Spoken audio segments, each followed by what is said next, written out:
It happened on a Sunday evening, late October here in Cleveland. I'd just made dinner for myself. Nothing fancy, just soup and bread. My son Ethan stopped by around 6. He said he wanted to check on me, which was nice to hear.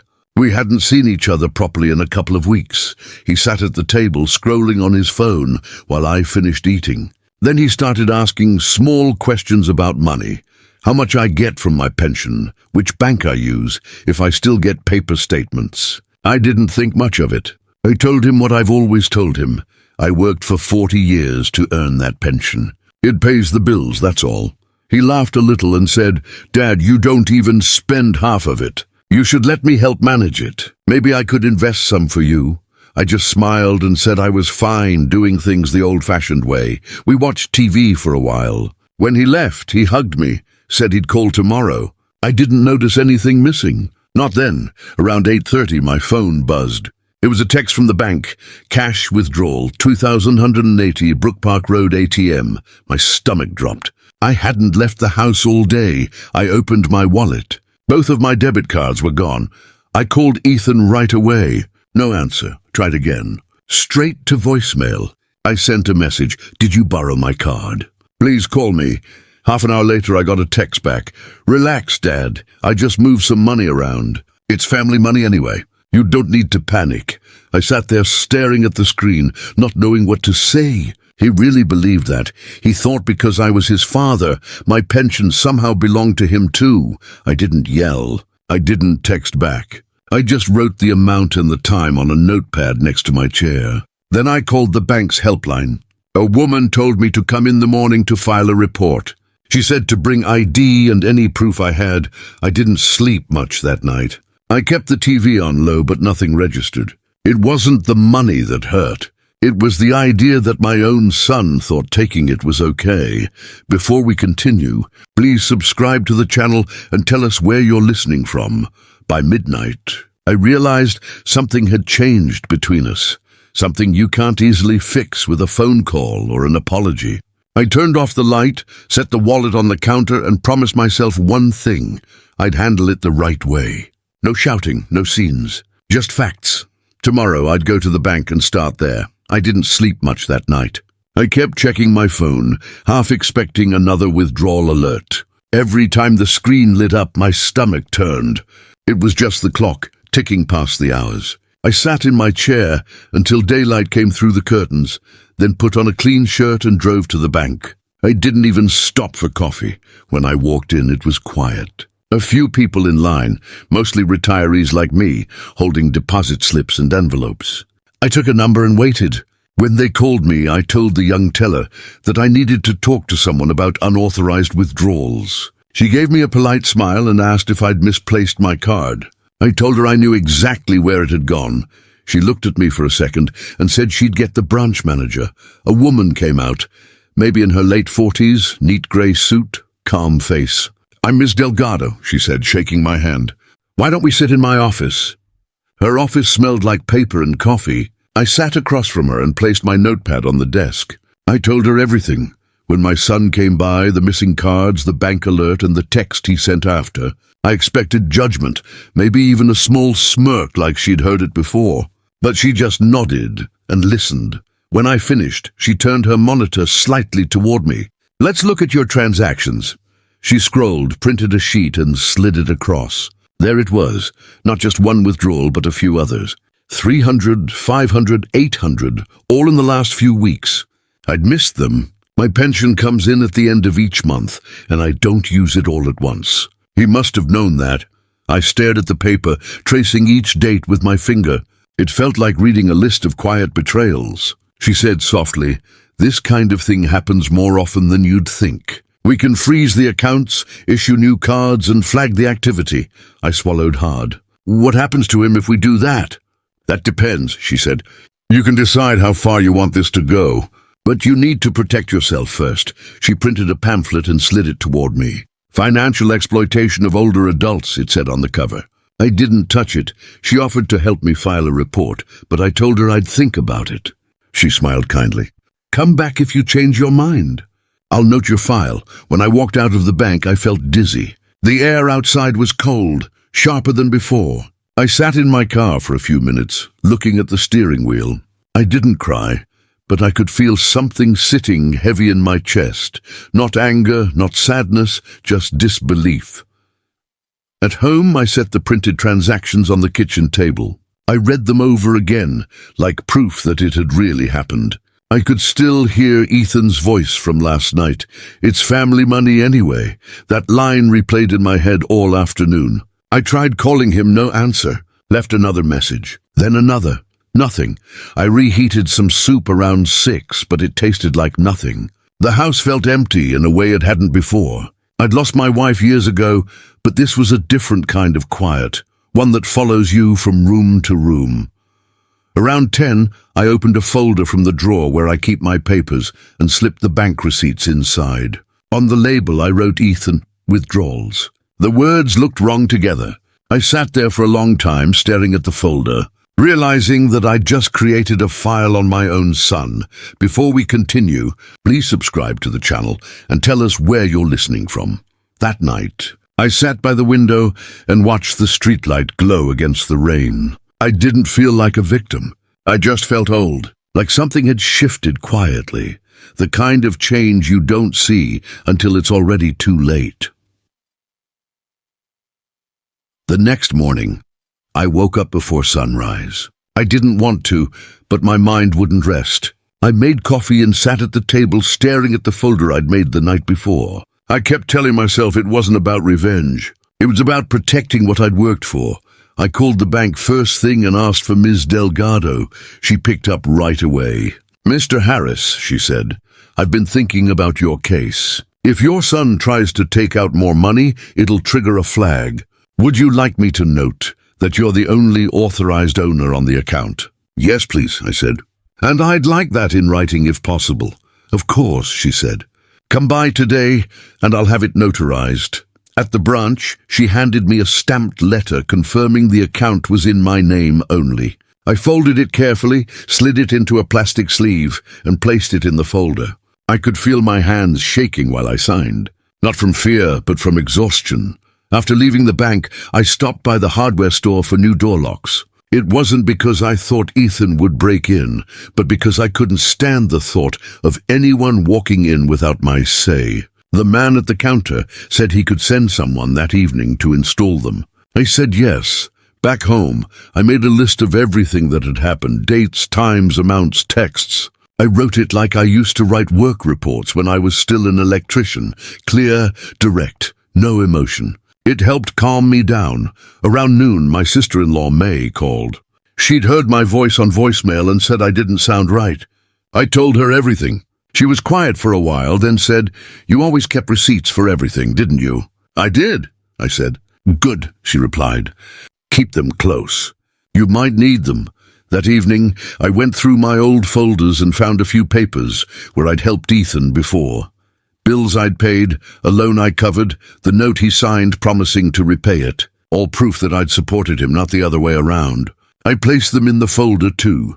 Later that night, I sat in my chair with my phone in hand and thought about calling him again. Instead, I opened the voice recorder app. I wanted to be ready, in case he showed up or called and said something I might need later. Before we continue, please subscribe to the channel and tell us where you're listening from.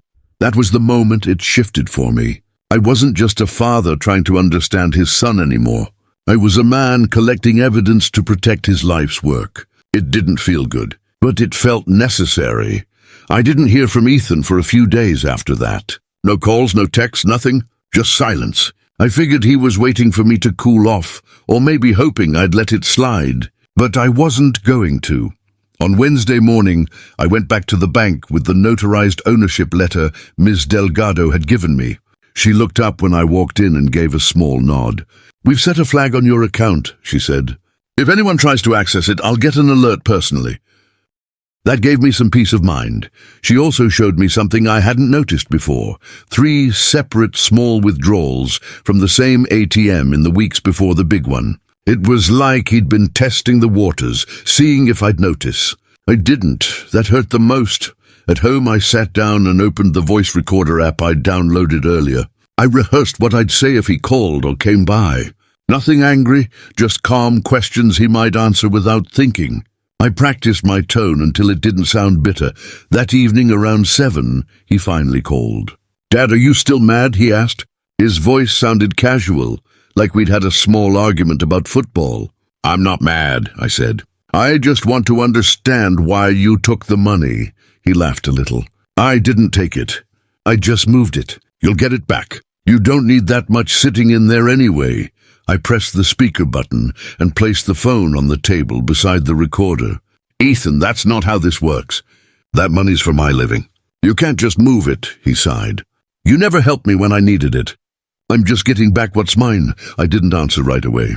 I let him talk, and he did, about how I had plenty, about how I owed him for years. He said I wasn't there enough. He said enough to make things clear. Everything was recording. When the call ended, I saved the file and named it Call 1. I emailed Miss Delgado that night and told her I'd gotten him admitting to the withdrawal. She replied within 10 minutes, "Keep all communication records. We can attach them if needed. And if he shows up at the branch, we'll handle it." For the first time since this started, I felt like I wasn't completely helpless.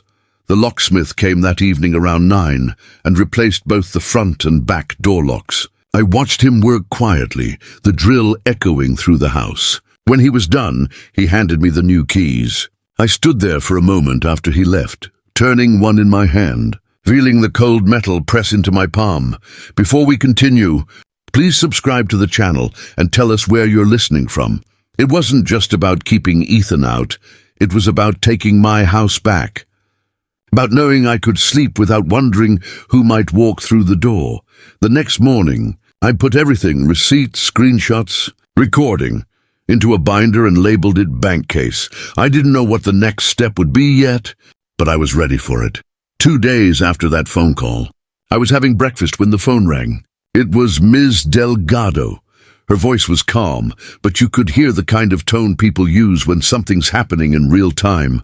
"Mr. Harris," she said, "your son's here at the branch." I didn't say anything at first. She continued, "He's asking for a cashier's check drawn from your account. We've stalled him, told him there's an ownership note on file." I thanked her and asked her to keep me updated. She promised she would. After hanging up, I sat still for a while, just listening to the refrigerator hum. Then I opened the folder and slid out the notarized ownership letter. For the first time since all this started, I felt relief that I'd prepared early. 10 minutes later, my phone buzzed again. A text from Ethan. "Really, Dad? You flagged your own account?" "That's low." I didn't answer. Instead, I took a photo of the text and added it to the binder. The pattern was clear now. First denial, then guilt, now anger. An hour later, Miss Delgado called back. "He left," she said. "We explained the account wasn't joint and showed him the letter. He wasn't happy, but he couldn't do anything." I thanked her again. She said she'd make sure the incident was logged internally in case he tried another branch. I hung up and exhaled slowly, realizing how tightly I'd been holding my breath. That afternoon, Ethan texted again. "You're choosing strangers over your own son. Remember that." I didn't reply to that one either. I printed it, dated it, and placed it right behind the withdrawal receipt. The binder was filling up like a diary I never wanted to write. Before we continue, please subscribe to the channel and tell us where you're listening from. That night, I sat outside on the porch. The wind was cold but clean. I thought about calling him, about trying one more time to reason with him. But every time I replayed that call in my head, the part where he said getting back what's mine stuck like a splinter. You can't reason with someone who's already rewritten the story. So instead, I called the legal aid office that May had mentioned. A woman named Rosa picked up. She told me to bring my documents the following week. Said she'd help me file a report if I decided to go forward. When I hung up, I felt tired, but not helpless. For the first time in weeks, I knew exactly what to do next. A week later, I went to meet Rosa at the legal aid office. The place was small, just a few desks, old carpet, the smell of coffee that had been reheated too many times. She shook my hand firmly, looked me in the eye and said, "Let's make sure you're protected." I laid the binder on her desk. She went through everything one page at a time, the withdrawals, the texts, the notarized letter, even the photo of my refrigerator magnet where I'd pinned the first alert. She nodded as she flipped each page. "You've done everything right," she said. "You'd be surprised how many people wait too long to gather proof." She helped me file a complaint for unauthorized use of funds and advised me to apply for a temporary protective order. "It's not about punishing him," she said. "It's about drawing a line. Sometimes that's what saves families." I told her that's all I wanted, a line. While we were finishing the paperwork, Ms. Delgado called again. "Your son came back today," she said. "He tried to say he had permission. I showed him the letter you signed." She paused for a second before adding, "He looked angry when he left. Rosa asked me to forward every text or call from him directly to her." "Don't engage," she said. "Let the paper do the talking now." That night, Ethan showed up at my house. He didn't knock, just stood on the porch calling my name. I stepped out, leaving the door locked behind me. His face was red, eyes glassy. "You really filed something against me?" he said. "You're going to ruin my life over a few $1,000s. I told him it wasn't about the money, it was about trust. I asked him to leave before things got worse. He laughed and said, "You can't take me to court." "I'm your son, I can," I said quietly. "And I will if I have to." He shook his head and walked off without another word. Before we continue, please subscribe to the channel and tell us where you're listening from. When he was gone, I locked the door and stood there with my hand still on the knob. My heart was pounding, but I wasn't scared anymore. Just steady. It was the first time I'd said no to him without explaining myself. The next morning, Rosa called to confirm our hearing date. "It's set for next Wednesday," she said. "You'll have your day to speak," and I would. Quietly, clearly, with every paper in that binder to back me up, the hearing was set for a Wednesday morning. I woke up early, shaved, and put on the same suit I wore to my wife's funeral, not out of drama, just because it still fit and it reminded me to stay calm. I carried the binder under my arm like it was a toolbox. When I got to the courthouse, Rosa was already there, waiting near the benches. She handed me a cup of coffee and said, "Don't worry, just tell the truth. Let the documents do the rest." Inside the small courtroom, there weren't many people. Just the judge, the clerk, Rosa and Ethan sitting on the other side, arms folded, looking like he wanted to be anywhere else. He didn't look angry this time, just tired and cornered. The judge asked me to explain what happened. I spoke plainly.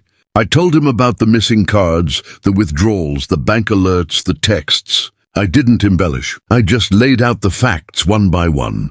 Rosa placed the documents on the table, the notarized letter, the transaction printouts, the texts, the audio recording of Ethan admitting to taking the money. The judge listened quietly, flipping through each page. When it was Ethan's turn to speak, he said, "I didn't steal anything. I was just helping him. He doesn't know how to manage things." The judge leaned forward. "Did your father ever give you written permission to withdraw funds from his account?" Ethan hesitated. "No, but he's my dad." I thought. The judge stopped him. "Thought isn't consent." Ms. Delgado testified through a short statement, confirming the account was single owner and that the withdrawals were unauthorized. The facts were clear. When the judge announced his decision, his voice stayed calm but final. He granted a restitution order, required Ethan to repay the amount, and placed a temporary no-contact order to give me peace of mind. Ethan didn't look up. He just nodded once, like he'd finally run out of excuses. Before we continue, please subscribe to the channel and tell us where you're listening from. After it ended, Rosa shook my hand. "You handled that perfectly," she said. I told her I didn't feel like I'd won anything, but I did feel like something heavy had been lifted off my chest. Outside, I stood on the courthouse steps for a long while, binder still in my hand. The sun felt warmer than it had in weeks. Not because everything was fixed, but because I'd finally stopped pretending it wasn't broken. The day after the hearing, the house felt quieter than ever. Not the kind of quiet that comes with peace, the kind that feels like you're waiting for something that's already over. Rosa called in the morning to tell me the official order would be mailed within a few days. It'll confirm restitution and the temporary no contact, she said. He's legally required to keep distance for now. I thanked her and told her she'd done more for me in 2 weeks than I could have managed in months. She laughed softly. You did the work, Mr. Harris. You kept records. You told the truth. That's what wins. I spent most of that day putting things back where they belonged. I cleared the table, packed away the binder in a drawer, and replaced the kitchen magnet with a note that said, "Call Ms. Delgado. Thank her." Later, Aunt May stopped by with a casserole. She didn't ask questions. She just set the dish down, patted my shoulder and said, "You did what you had to do." We ate together quietly, like people do when there's nothing left to say, but everything still matters. That evening, my phone buzzed. Another message from Ethan. "I'll pay you back. Please don't make this worse." It wasn't angry this time. It sounded more like shame. Rosa had warned me not to reply, so I didn't. I just took a screenshot and archived it. Before we continue, please subscribe to the channel and tell us where you're listening from.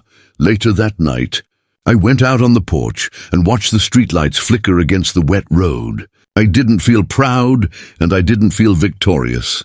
I just felt steady. For the first time in months, I could sit in my own house and know that everything inside those walls was mine. The locks, the light, and the peace that comes from not being afraid of your own family. It's strange how safety feels after it's been missing for a while. It's not loud. It's quiet, like a sigh that finally leaves your body after you've been holding it too long. A few days later, I got the envelope from the court. Plain white, stamped with a return address I already knew by heart. Inside was the official order. Restitution approved, repayment scheduled, and confirmation that the no-contact order would stay in place for 60 days. I read it twice, then set it down on the table. No celebration, no satisfaction, just relief. After weeks of tension, seeing it in writing made everything real. It wasn't about punishing him anymore.